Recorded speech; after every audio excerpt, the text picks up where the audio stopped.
risposta professionale complessa che a volte ponderare il dialogo per mettere il processo. La creatività resta comunque. Personally, as a 3D artist, I'm only starting to using AI to enhance my creative process. I think creativity is something that AI can definitely do. It can be a very creative tool because it's able to create things from inputs almost from scratch sometimes. So AI is definitely creative.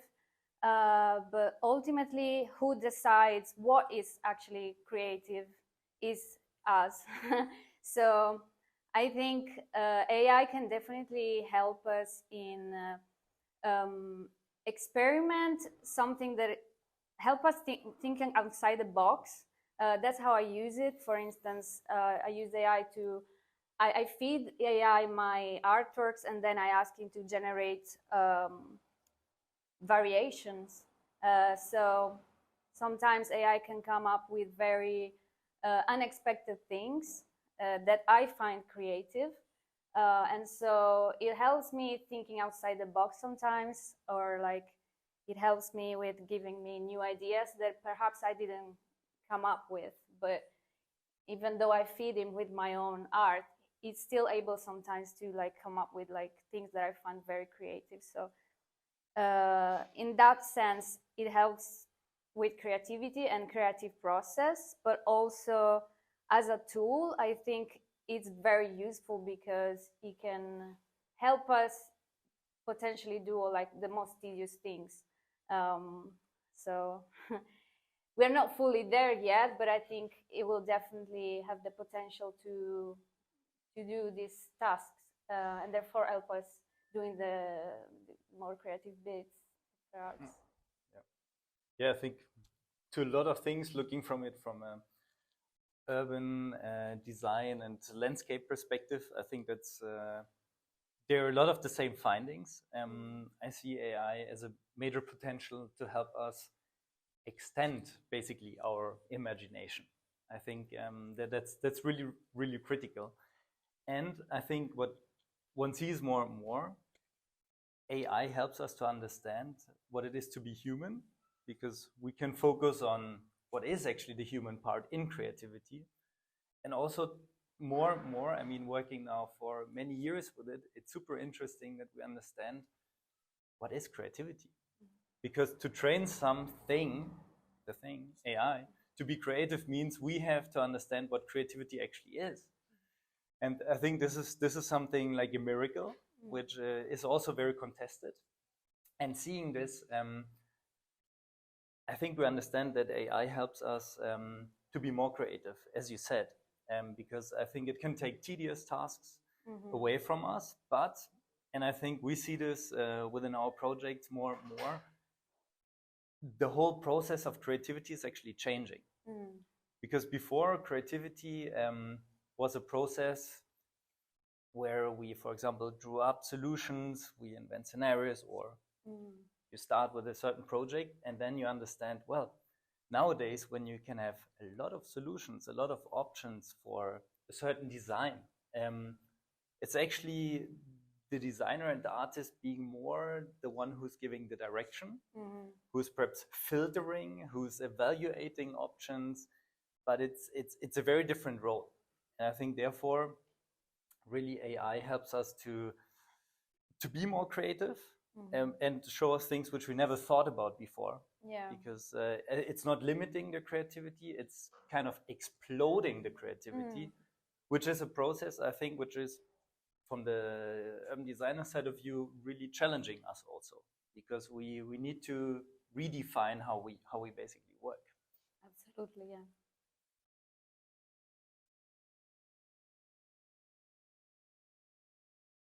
Well, AI lacks consciousness, which I personally think is important when you're creating something meaningful in terms of, delivering emotions, something that is personal, but also like that it relates to everyone, more like social,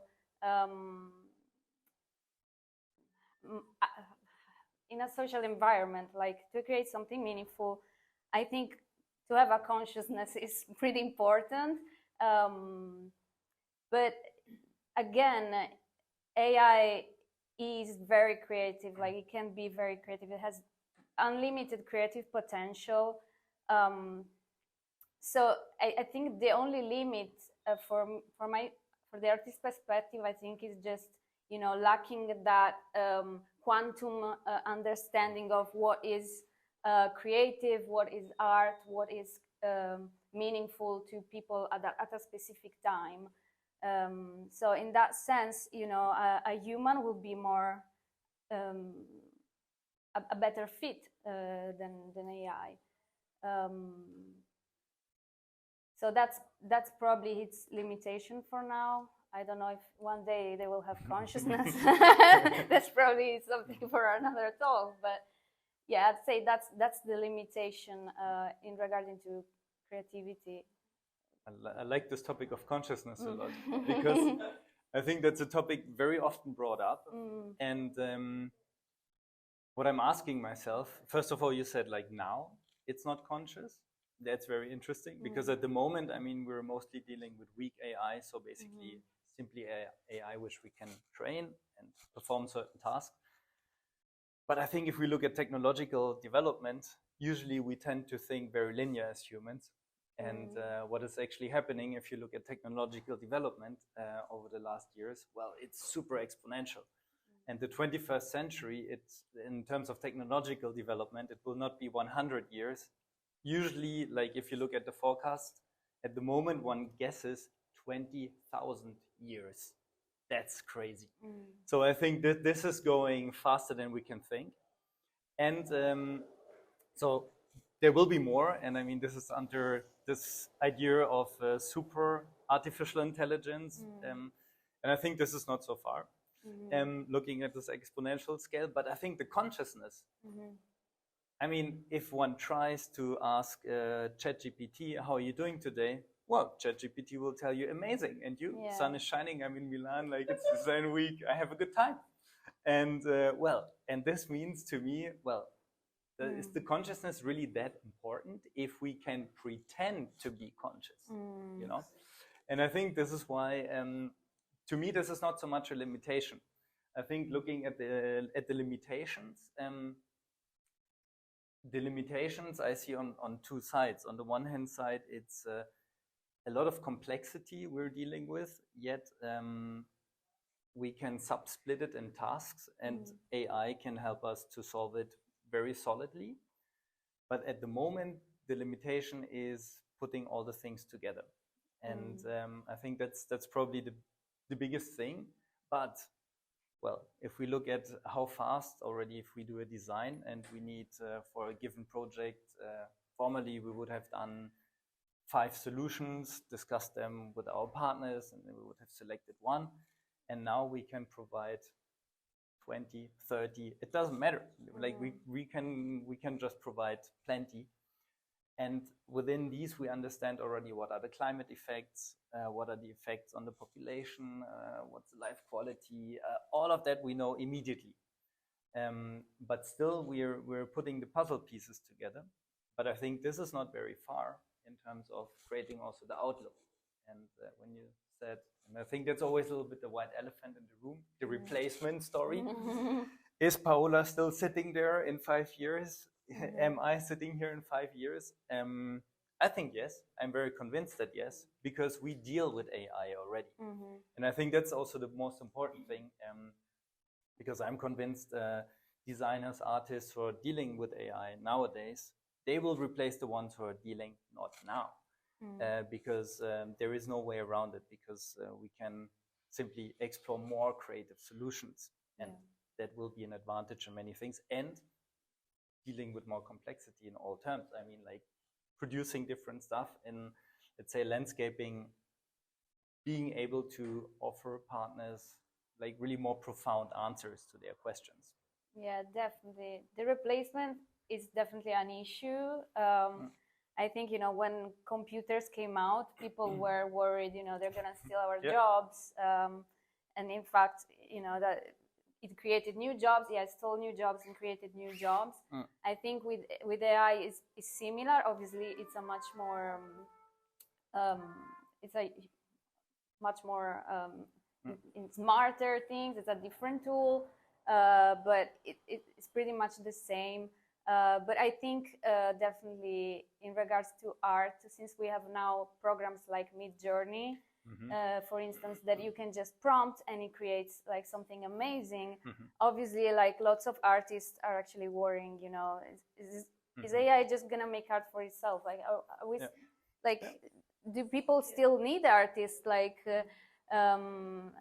because I personally want to do the art. I want AI to do the tedious things, not to make art for me. That's like what I envision. Like that's how, you know. But yeah, as you say, you know, it still has some limitations, and I think we will still be much needed in 5 years and even longer.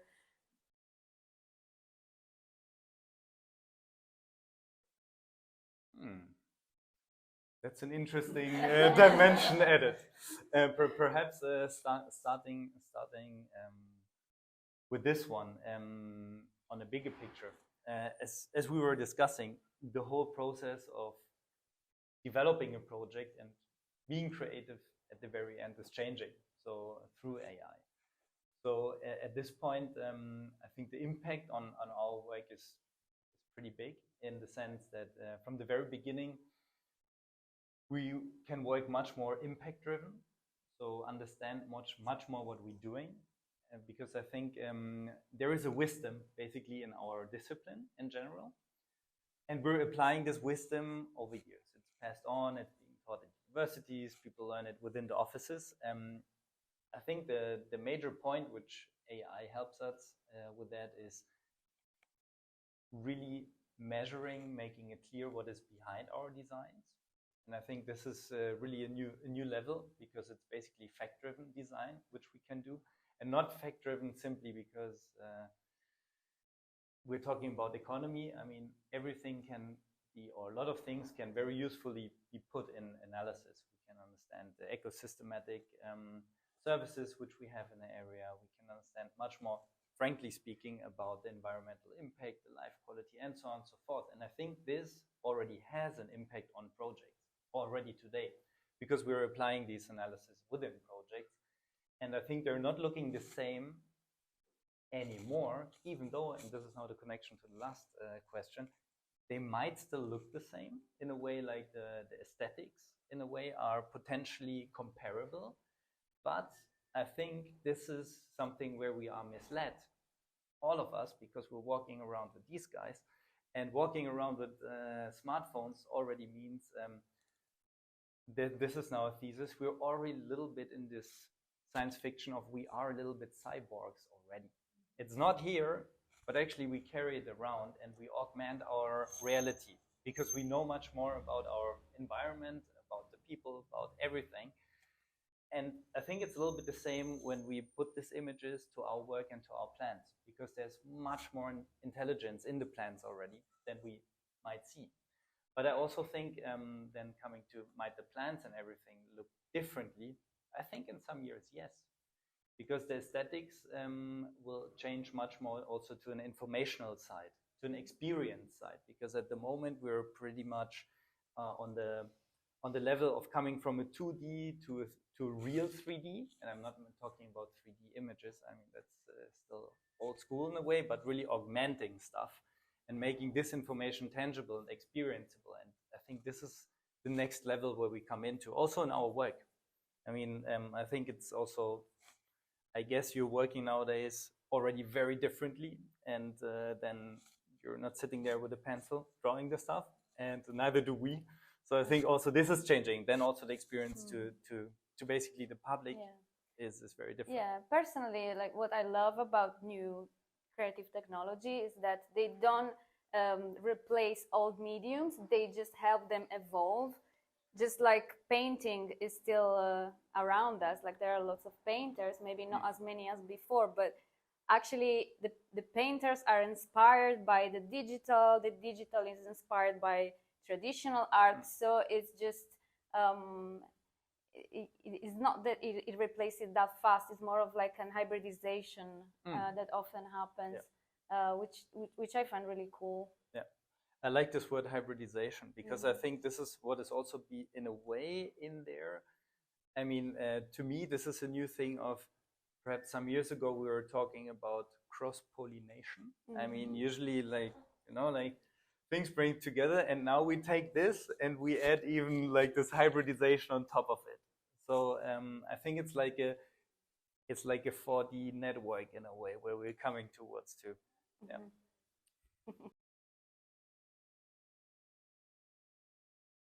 I love creating avatars that I call them like mini me. So I can actually express myself dividing into these avatars, you know, and the way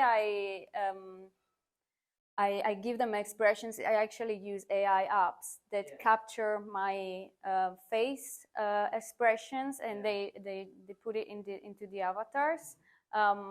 But again, for me, it's about having control of the softwares, control of like the tools, in order to be able to express what I do. Because if you know, like if you have dominance of what you use, then you can really make it more human, make it more personal, convey more emotions. So I think the more control you have, the more skills you have, the better is the result. And leaving the AI, sometimes, they can come out, as I was saying before, with some unexpected things that are quite interesting, but still you are the one who is choosing what you like and what not. You're scripting your algorithms yourself. You're scripting your facial expressions, and you can adapt, you can modify them. I can just capture, you capture that and you apply it to the object. Yes. And I like to keep a retro style because I think, you know, nowadays we have so much high quality features. They almost look all the same. And I think it's cool, like, to have something more personal. Thank you for the question. It's very much like a dream world. So this landscaping here, very interesting for us because we look at the landscaping as well. Okay. We try to reconnect with nature and create like a emotion. Exactly, yeah. And I think, you know, for me, I used to play a lot of video games as a child, and that's what really inspired me to make digital art in the first place. And I remember like playing video games and being really immersed into this fantasy world, but you could tell there was a human team behind that had the ideas of the colors and like conveying a feeling.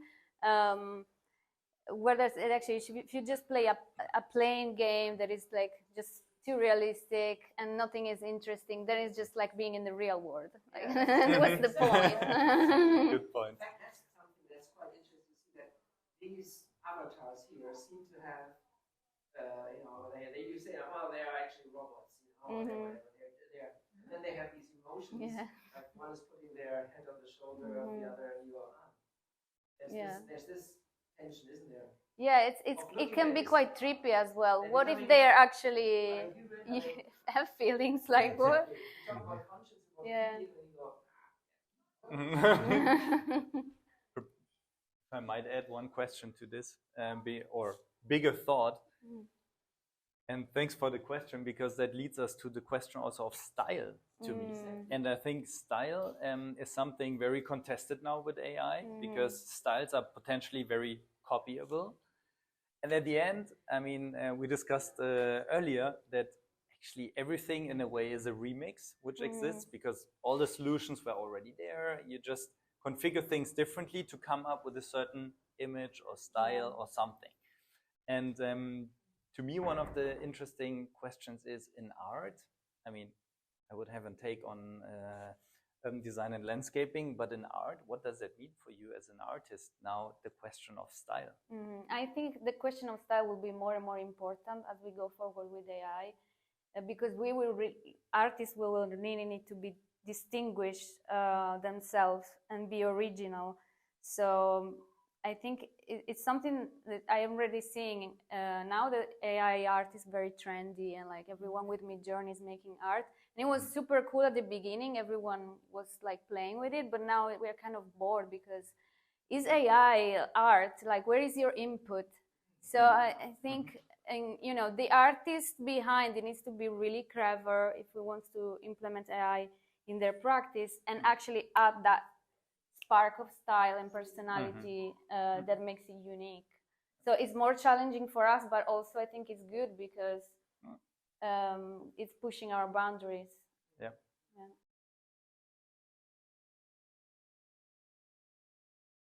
Well, how does one become an expert? I think I think it was the interest combined with, and now comes perhaps a surprise, frustration at the point, which may sound very sad, but it was the point of in my career where I found out that as an urban designer and dealing with how we live and always talking about sustainability and like very good living environments, high life quality, and you want to create these, but you find out very soon, or that was my personal journey, that I'm missing arguments actually to fortify what we are doing. And in a society which is very fact-driven, I wanted to understand really what's the impact of what we're doing. And that was the starting point to look into how can we prove it? How can we make it more profound in terms of then looking into, okay, how can I analyze it and how can I have more solutions?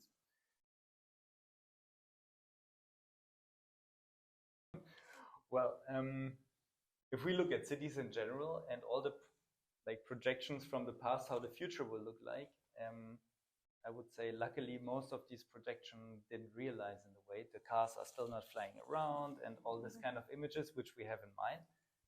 But if we look at the ideas in there, I think a lot of these ideas actually realized to a certain extent. I mean, talking about this idea of cyborgs and whatever, and we already walk around with an altered artificial intelligence in our pockets with our smartphones. So I think a lot of the thoughts of these future projections are real, but I really think that in a way, this also leads to the fact that we need more nature and a more real touch and feel of our environments. And I think this is really, we need reconnection with nature at the moment. And I think more than ever, with floating more into the digital realm, I think we need this. We're enjoying time at the nature. We enjoy time with people. I mean, we discussed up front that we're working very often in front of the screens, being disconnected and in a way from the outside. And I think this is what we need more and more.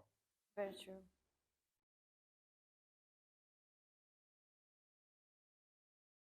Now, for me, it's not about objectifying at all. It's obviously my art, so it's my own take. And I've always got told that I've got quite a libidinal energy. And actually, the energy we use to create is the same, you know, sexual energy, or is the same life force. It's just spiritually is the same.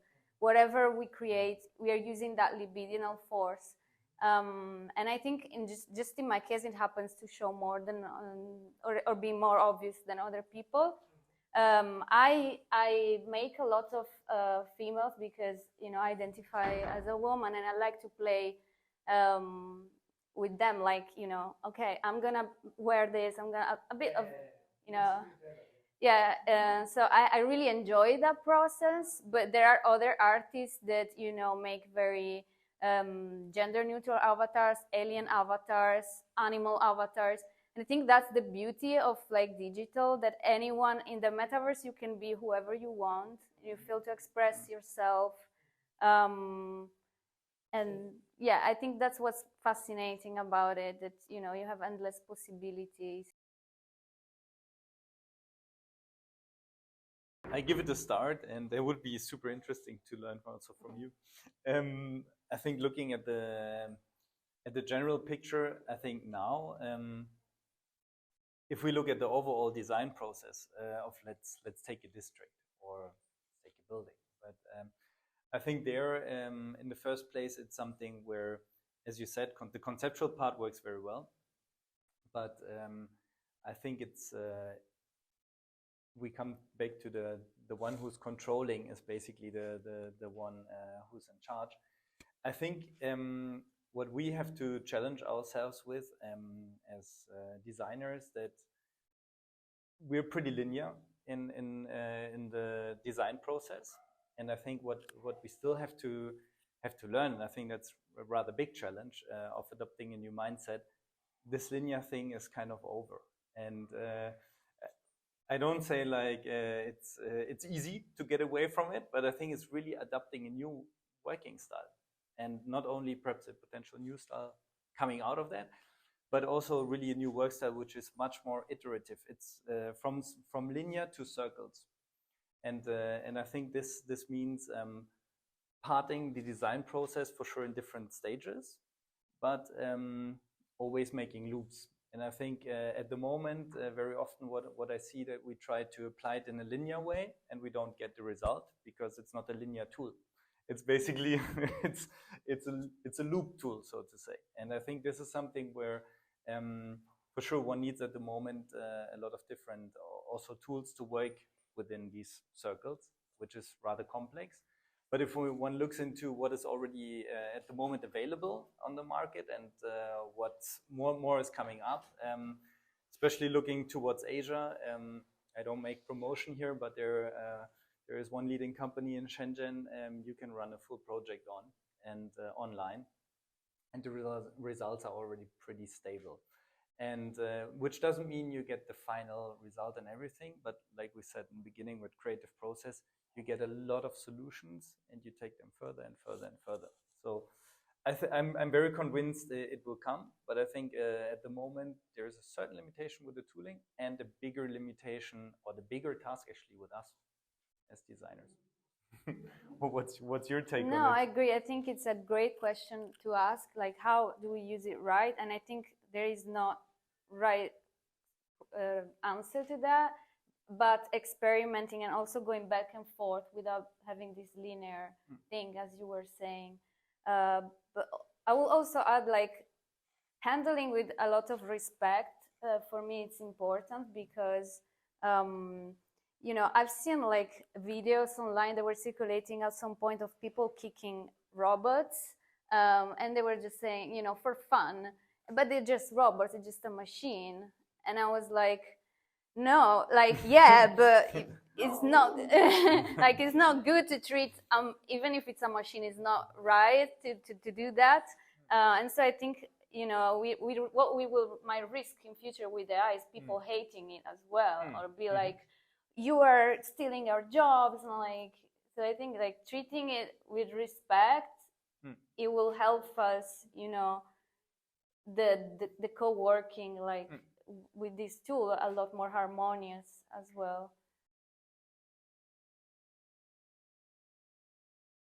I mean, on the one hand side, I mean, that's a generality we all know, but sometimes we have to remind ourselves, I mean, AI was not bad in the beginning and it's not yet bad.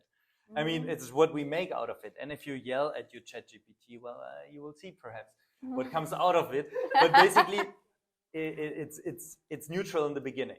You know, it's not bad. It's for the ones who use it.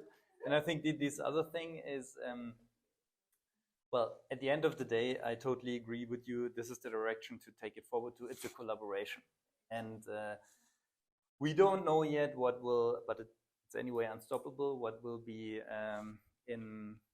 I mean, there are predictions that in 2050 we have something like a super intelligence, which means this is the moment when, I mean, there are these dark to positive, that's interpretation thing, predictions that in 2050 we have this, and this was the last invention of a human, because afterwards the AI is capable of inventing everything great what comes afterwards.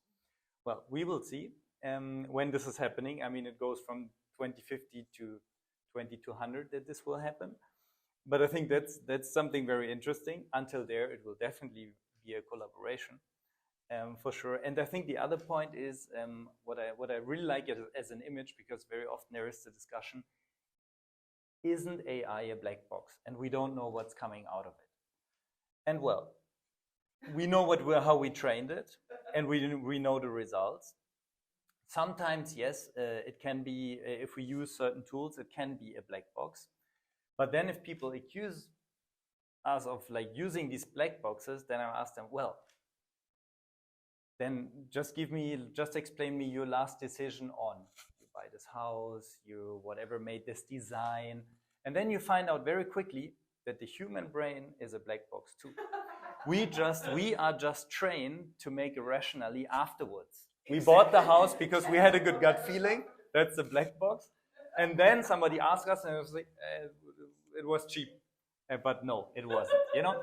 So basically, at the end of the day, the funny outlook is two black boxes collaborating on something which really opens up for a better future. And I think this connection can be very strong. And that's why we, at LAND, like we have the slogan of nAIture with the AI in it, because I think this is really the way to put it forward in a collaborative way to improve the work which we're doing.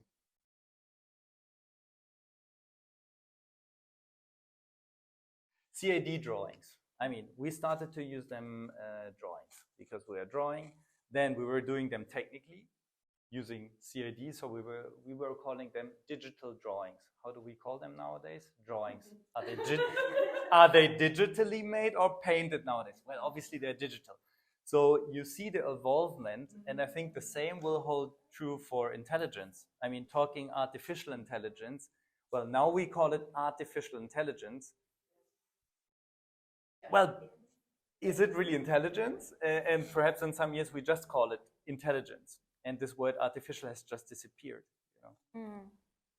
Thank you so much. Grazie di cuore. Thank you. Io poi